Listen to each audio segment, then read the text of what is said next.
and we're going to talk a little NFC South. We're going with the New Orleans Saints today. They're a plus 335 to win their division, just behind the Bucks, above the Panthers and the Falcons. What are you looking at on regular season win totals for the Saints? So set at 8.5. And so they move into this season without a longtime coach, Sean Payton, and of course, Drew Brees is long gone. And so they have that 8.5 number there. So I think they're getting a lot of respect from the odds makers with that number. So defensive coordinator, Dennis Allen, he's now the head coach. He'll be looking to get his team back on track, back into the playoffs. They missed out last season now, and that was even after starting the year 5-2. Jameis Winston, he got injured. He tore his ACL, and that was a big reason why New Orleans went 4-6 over its last 10 games. But I mean, Winston, he's back under center now. New Orleans remains, as you said, just behind the Bucks to win the division. New Orleans has a pretty tough schedule as well, though, this year. It's tied for 7th in strength of schedule. But to put that into comparison, the Bucks have the 4th hardest schedule, and so that is sort of working in New Orleans' favor here for the division if they could, to pull off the division. And to begin with, Winston and the Saints, they have a somewhat easy schedule to start with here. So let's take a look. Road over the first 3 weeks, they have road games at the Falcons and Panthers. So those two are bottom feeders for sure in this division. There's a week 2 matchup with the Bucks at home. But really, the Saints have had Brady's number since he's come over from Tampa. So there's a real possibility that New Orleans could start the year 3-0. After that, they do have 3 straight winnable games against Minnesota and London, followed by 2 home games versus the Seahawks and Bengals. And I know, Ellie, that you're a Bengals fan, but I mean, if any team is going to do a little bit of regression here, it would appear that surely Cincinnati would after reaching the Super Bowl. So they could easily be 5-1 at this point, the Saints. Now, gets definitely more challenging at this point, moving ahead with the schedule, though. They have a Thursday night game at Arizona. Then it's a quick turnaround at the Raiders. Then there's a Monday night matchup against the Ravens. Then they have a trip to Pittsburgh. And then it's followed by 3 straight against playoff teams from last year, the Rams, San Francisco, and Tampa Bay. And so when I'm looking at that schedule now, I have the Saints at 8-5. And so they're right there on the cusp of going over that 8.5 total. Then to close the year, they have 2 very winnable games at home against the Falcons and Panthers again. They would do really good to go 1-1. They have 2 road games at Cleveland and Philadelphia. And so that would bring them to either 11-6 or 10-7. And so with a record like that, I mean, the Saints they're going to get a wild card berth, and they're going to go over that 8.5 total. So my season win total, I'm going over the 8.5. I don't hate it at all. Let me ask you this. I remember one night where I just live bet so many times for the Bucks to come back against the Saints, and it just never happened. But that was the Saints with Drew Brees.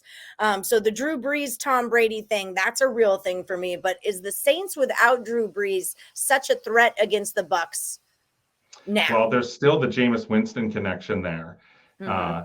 And so, Winston was a part of that winning against Tom Brady. And so, no, I do think that there's something there still. Because really the Saints feel like this is still their division. I mean, they was their division for so long until Tom came there. And so, they're going to go down. They're going to, go down fighting to the very end here to prove that. And so, I mean, and the early results the last 2 years, they do have the Bucks number. And so I don't know if they can get that week 2 game at home, then who knows about the second one later in the season. And then would you agree that, like with the Buccaneers, we were talking about paying the Cowboy tax. We were talking about playing the Oklahoma Sooner tax.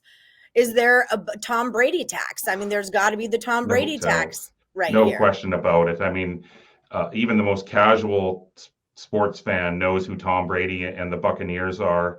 They don't even know anything about the NFL or football whatsoever. So there's definitely, as you say, a tax there for sure. Yeah, because as you're saying, I mean, Bucks are a minus 290 with the fourth hardest schedule in this division. We've got the Saints at a plus 335 with the seventh hardest schedule. So it just seems like those numbers are way off right there to me. Yeah, and I mean, it's not going to be easy for Tom Brady at this age, at 45 years old. He also lost his starting center in practice earlier, like about a week ago, and that's a huge blow to that line because they had such a dominant line. So there's issues for the Bucks here, and there's opportunity. I mean, I still like the Bucks to win the division. They have so much talent, but yeah, I also like the Saints to go over that win total and to probably get one of those wildcard berths. What's the Gronkowski situation? He's done or he's playing again? I have heard that he is done, but of course, anything is possible. Yeah, he's so iffy about that. It makes me crazy. Yes, I know, back and forth all the time. But I mean, how can you blame him with Brady's changing his mind all the time? But yeah, there you go. I'm not a fan. I'm not a fan of changing your mind, and I'm a woman. Okay. So what does that tell you? We need to know these things, right? We're trying to bet on stuff here. We need to know who's going to be on your team and stuff. So we are going to roll with the over 8.5 total regular season wins for the New Orleans Saints. That's how we're playing it. Do you like them to win that division? I don't. I like Tampa to win that division. Okay. Yeah, even though I think that, yeah, there's just so much talent on that team. They're going to lose some pieces, but I mean, every team is going to lose some pieces over the course of this year. So I still like Tampa to win the division. But I also think that there's great value there with the Saints. As you said, it's minus 290 and plus 350. So there's something going on there. But yeah, great value there. Go over and yeah, earn one of those wild cards. Yes, absolutely. I would bet on the Saints for the division, but I'm digging your over 8.5 regular season wins.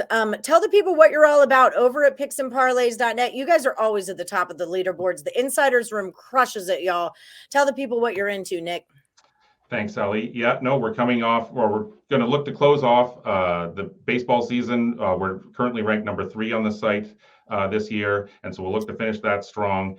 And then now we focus on football, and the NFL preseason week 1 is now here. We finished 9-1 over the playoffs and Super Bowl last year, so we carry that record into our Thursday night game of the week. Come check that out at picksandparlays.net over at the Insiders Room. Yes, do that. And when you do, don't forget about that promo code CFL. It's right there on the screen for you. Saves 20% off whatever you're buying from any of our cappers. Save that money. There's some value for you, people. Thanks so much, Nick Parsons, for joining us on the Power Hour. I'll see you again real soon. Awesome. Thanks, Ellie. No problem.